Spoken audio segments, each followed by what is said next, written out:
सर्वप्रथम इस पावन धरा को मैं नमन करता हूं, उस माटी को नमन करता हूं जिस माटी से देश की आजादी के महानायक वीर क्रांतिकारी विजय सिंह पथिक जी ने जन्म लिया। उस कोख को मैं नमन करता हूं। आज हम लोग उनकी 141वीं जयंती के कार्यक्रम के अवसर पर उनके गृह जनपद, उनके पैतृक गांव इख्तियारपुर गुठावली में हम सब लोग पहुंचे हैं।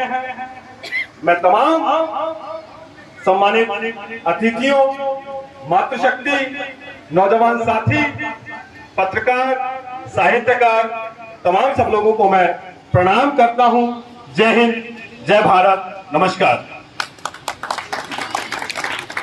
साथियों, मुझसे पूर्व में आदरणीय वक्ताओं ने वीर विजय सिंह पथिक जी के विषय में बताया कि क्या वीर विजय सिंह पथिक जी का कद था, कितनी महत्वपूर्ण भूमिका से इस देश को आजाद कराने में उन्होंने अपना योगदान दिया, कितने उन्होंने त्याग किए, क्या क्या परेशानियां झेली, तब हम लोगों को आजाद कराया।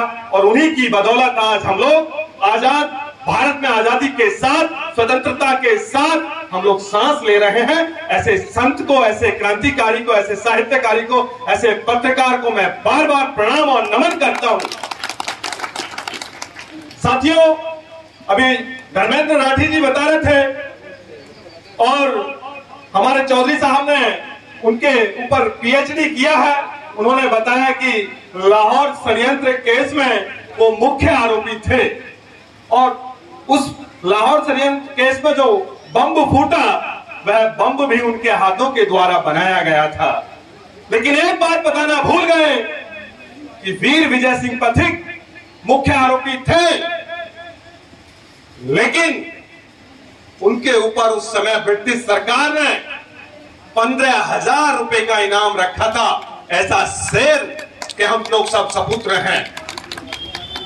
मैं आप लोगों को बताना चाहता हूं, मैं तुलना नहीं कर रहा, क्रांतिकारी चंद्रशेखर आजाद को भी नमन करता हूं। चंद्रशेखर आजाद पे 5,000 रुपए का इनाम था, लेकिन वीर विजय सिंह पथिक जी पर 15,000 रुपए का इनाम था। इतनी बड़ी प्रतिभा कि वो धनी थे, जिन्होंने विभिन्न तरीके से अपने देश को आजाद कराने के लिए कभी अहिंसा के रास्ते, तो कहीं क्रांतिकारी के रास्ते, कहीं पत्रकारिता के माध्यम से, तो कहीं साहित्य के माध्यम से अपनी कलम को चला करके हम लोगों को आजाद उन्होंने कराया। मैं ऐसे महान संत को उन्हें प्रणाम करते हुए कहना यह चाहता हूं कि जिस तरीके से वीर विजय सिंह जी का चरित्र है, उसी तरीके से आज समाज के लोगों को उनसे प्रेरणा लेनी चाहिए, उन लोगों से सीख लेनी चाहिए और इस देश और समाज के उत्थान के लिए हम लोगों को काम करना चाहिए। हमारे समाज के युवाओं को कहीं पत्रकारिता में आगे होना चाहिए, कहीं साहित्य में आगे होना चाहिए, तो कहीं समाज सेवा के क्षेत्र में ईमानदारी के मार्ग पे चल करके इस समाज के लिए काम करना चाहिए।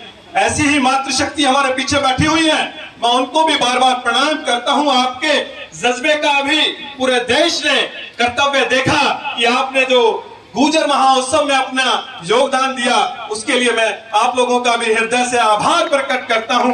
और उस कार्यक्रम के महत्वपूर्ण जो कड़ी में अपना कार्य कर रहे थे भाई दिवाकर विधुड़ी जी, उनकी भी जो रात दिन की मेहनत और लगन थी, मैं उसको भी प्रणाम करता हूं, क्योंकि ऐसे समाज के कोहिनूर जो है आगे आए और समाज के लिए काम करें।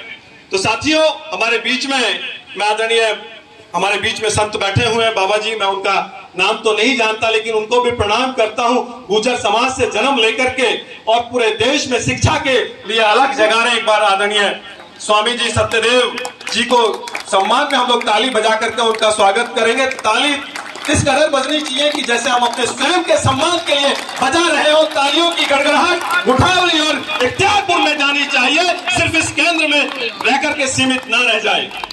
तो साथियों, मैं अपनी बात को आगे बढ़ाते हुए कहना चाहता हूं कि जब हम लोग बाल्यकाल में पढ़ते थे आदरणीय मंत्री जी, तो राजकुमार भाटी जी को देखते थे कि राजकुमार भाटी जी गौतम बुद्ध नगर में वीर विजय सिंह पथिक जी के सोच संतान बनाकर के उन्होंने विभिन्न कार्यक्रम किए, गांवों में जाकर के पथिक जी को लेकर के काम करते थे, संबोधित करते थे। तो हमने भी सुना, मेरी एक छोटी सी दुकान हुआ करती थी, उसमें पथिक जी का कैलेंडर टंगा हुआ था।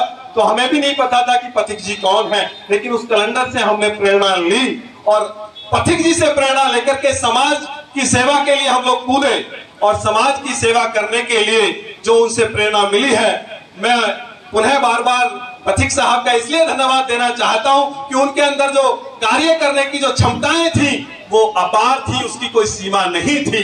तो पथिक जी से प्रेरणा लेकर के हम लोगों ने करप्शन फ्री इंडिया एक संगठन बनाया और उस संगठन के माध्यम से गौतम बुद्ध नगर, बुलंदशहर यानी कि पश्चिमी उत्तर प्रदेश के तमाम जनपदों में जाकर के बिजली, पानी, सड़क सुरक्षा, शिक्षा, चिकित्सा यानी कि जिन कामों को प्रदेश की सरकारों को करना चाहिए था, जिन कामों को यहाँ के दलों को करना चाहिए था, उन कामों को सामाजिक संगठन बना करके हमने किया और उस कार्य को पूर्ण ईमानदारी, लगन, निष्ठा के साथ हम लोग करते रहेंगे। जहां जहां समस्याएं होंगी वहां वहां करप्शन फ्री इंडिया संगठन और भाई धर्मेंद्र राठी जैसे, हरिओम राठी जैसे युवा समाज से भी आगे आकर के उन समस्याओं के निदान के लिए कार्य करेंगे।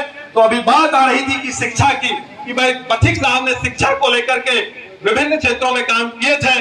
तो उसी क्रम में आज ग्राम पाठशाला टीम जो भाई लाल बहार जी और केपीएस गुजर साहब के नेतृत्व में पूरे भारत में धूम मचाए हुए है।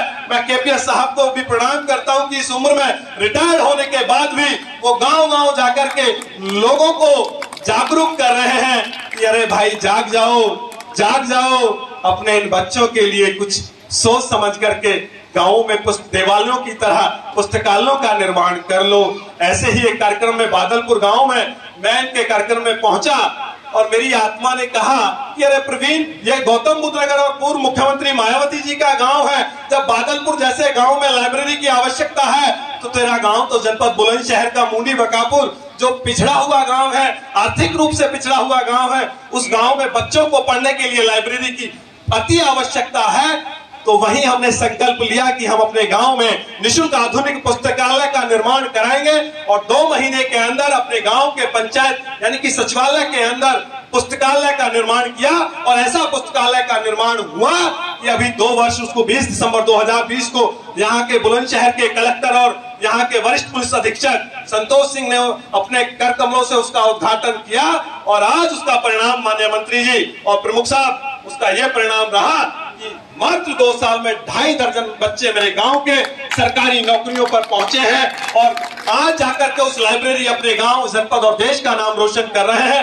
अभी हाल ही में 18 जनवरी को एक बच्चा हमारा जीएसटी में इंस्पेक्टर बना है।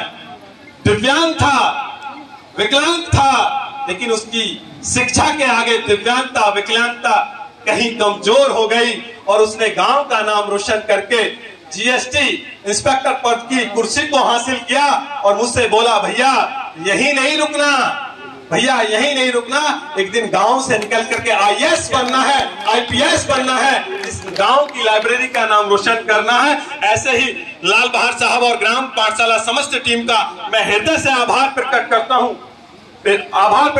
हूं और कहना यह चाहता हूं कि आज इस मंच के माध्यम से दहेज एक अभिशाप जैसे संगठन के लोग, हमारी मातृशक्ति यहां से एक संदेश देना चाहती है कि दहेज एक अभिशाप है, लेकिन हम सब लोग जानते हैं इस बात को, ये कड़वा सत्य है, इस बात को हम सब लोग जानते हैं, लेकिन जानने के बाद भी दहेज देते हैं और लेते हैं। ये जब तक हम लोग अपने अंतरात्मा से ये संकल्प नहीं लेंगे कि दहेज लेना और दहेज देना दोनों ही अपराध है, तब तक हम लोग इसमें कोई सुधार नहीं ला सकते। ये मातृशक्ति दिल्ली के विभिन्न और प्रदेश के विभिन्न कोनों से चल करके आई है, ये हम लोगों को संबोधित करेंगे। तो इनके इस संकल्प के साथ, कसम के साथ इसको स्वीकार करें। मैं अपनी वाणी को विराम देता हूं। इसी के साथ मैं आप सब लोगों को प्रणाम करता हूं।